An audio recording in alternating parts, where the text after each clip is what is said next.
Hello everyone, welcome back to another news update about the Isle Evrima here on the J72 Gaming channel. My name is Jacob, but you can just call me Jay here, and today we finally have information and footage on many new aspects of the Pteranodon.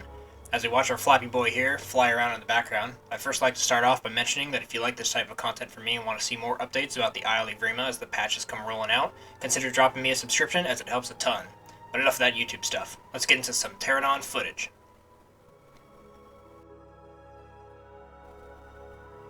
The first clip here shows the best view of a Pteranodon taking off that I could find. You can see from here that it takes, about 10 or 15% of its stamina to do this type of takeoff. Now I've also heard that the Pteranodon will have two types of takeoff animations. One where he gets in the air quickly at the cost of more stamina, and another where he simply takes his time and runs a little bit before getting airborne. To me, the clip here is the one where he's expending stamina to quickly get airborne. Here we have a few clips of the Pteranodon taking a plunge. What's interesting here is that even with a full dive bomb into the river, the Pteranodon barely gets that far underwater.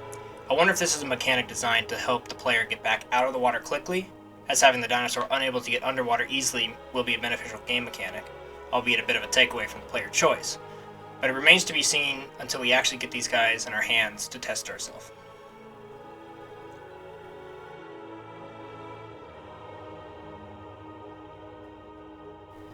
Next up is my favorite clip of today's new footage, Pteranodon fishing. You can see here the small bubble circles in the river as the Pteranodon flies over, and as he comes back around you'll see just how us players will be able to fish. It seems that not every time he gets over a bubble he is successfully able to get a fish, so to me it seems like the player will have to skim along the water's edge while holding an action button, most likely E, and kind of hope for the best. You also get to see here what a puking Pteranodon looks like. Lucky you. Alright, if we slow down and take a closer look at that last clip, you can actually see what I think is our first look at an elite fish in an actual river.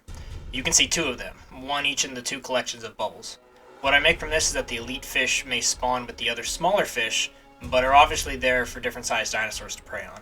Personally, I'm not sure if this is a design I like or not. While the elite fish spawning in the same spot will breed player interaction, as multiple dinosaurs will be feeding from the same spot, it worries me that the elite fish will end up being kind of predictable in their location.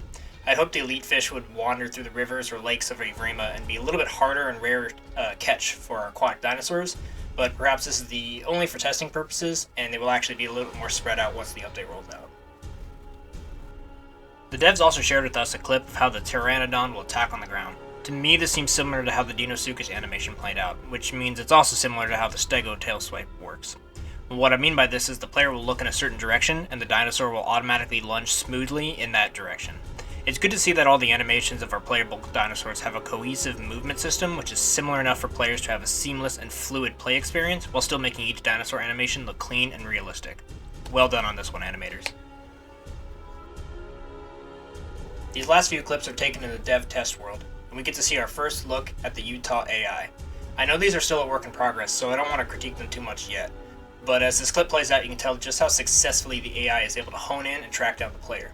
If the AI goes live like this, I'm worried that they're going to be a little bit more dangerous than your average player, and I prefer to be afraid of the players in the Isle and not the AI. We do, however, get to see a few death animations of the Pteranodon. One here that is pretty well animated, and another here that, well, it looks a bit silly if you ask me, but, that's also the greatness of ragdoll effects of games, so it is what it is. This part of the clip, however, is neat, as it shows the Pteranodon pecking at the Utah mid-air. This shows how the combat for the Pteranodon will play out, and currently it seems to take no stamina to peck, meaning as long as the player is able to use their stamina wisely to remain airborne, there should be no limit to the amount of swoops and pecks that they can dish out to the poor landlocked dinosaurs below. Alright everybody, I hope you enjoyed that Isle update video and discussion on the new footage we got. As we roll this outro, we have some footage of our big croc Deinosuchus moving around to watch in the background. I'm super hyped for Update 3, and we got word from the developer in this footage that they are aiming for the last day in January for Update 3 to drop. So while not a hard set date of release, it seems pretty promising that we'll get it very soon. If you're as hyped as I am, I want to see more update news and other Isle Evrima videos, consider dropping me a subscription, as each one of you helps tremendously, making this a full-time job for me, so I can continue making these informative and fun videos for all of us to enjoy. Alright everyone, that's it from me. I hope you all have a good morning, afternoon, evening, or night, wherever you are in the world. But until next time. See ya!